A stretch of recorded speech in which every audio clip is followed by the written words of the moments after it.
Welcome, District 12 Toastmasters. Today, I'm interviewing Dominique Fruchtman. Welcome, Dominique. Thanks, Rob.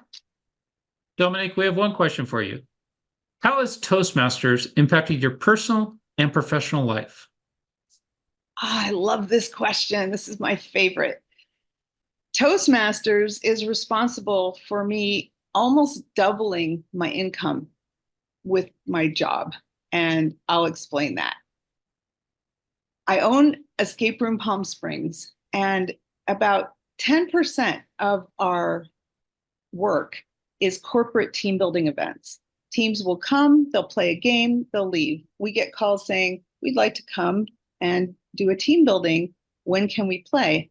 And it occurred to me, again, thanks to Michael Osier, way back in 2016, he said, you might want to consider having them play a game, then you give them an evaluation of what they did well and what they could do better, and then allow them the opportunity to improve immediately by having them play another game.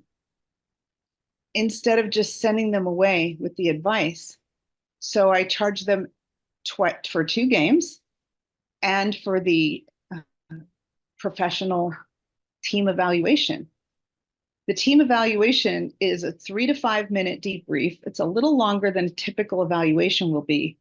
But during their first game, we're watching them on video, we're listening to them on audio, we're taking notes on everything they do that is good, like they're all talking.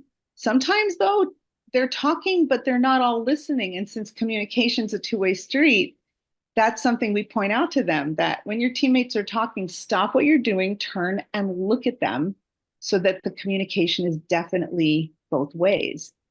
Sometimes somebody will be standing there with their arms folded and looking disjointed or disengaged. And we'll tell them that engagement really helps teamwork, even though later they can't help themselves and they get involved.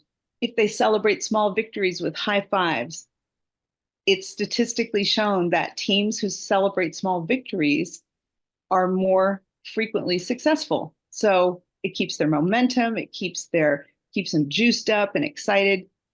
So we tell them these things that they did well, things they could improve, and then we send them to a game across the hall of equal difficulty. And every single time, and we've done this probably 150 times, it has never failed that the second game, if they lost the first game, they win the second game.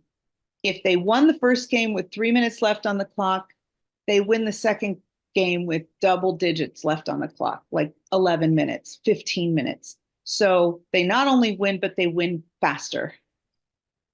And if they're losers the first time, they're winners the second time. They always learn something, immediately implement it, and they get that great feeling of satisfaction.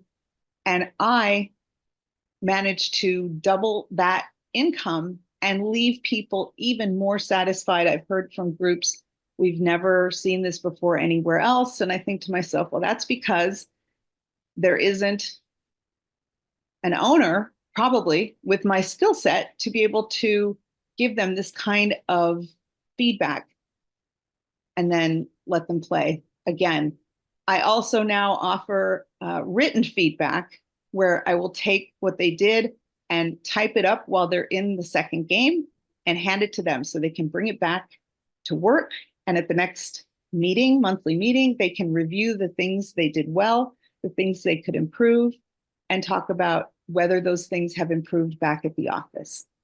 I can't thank Toastmasters enough for that. In my personal life, it's a little annoying because now I notice every like, and so, and everyone else. But that's a small price to pay for the way it's improved me personally and professionally. Thank you for such a great question. Excellent. And what clubs are you with, Dominique? I'm with the Town and Country Toastmasters online and the professional women's Toastmasters of LA, brand new chartered club, still getting the name down. Thank you. Thank you for this interview, Dominique. Thank you so much for taking the time, Rob.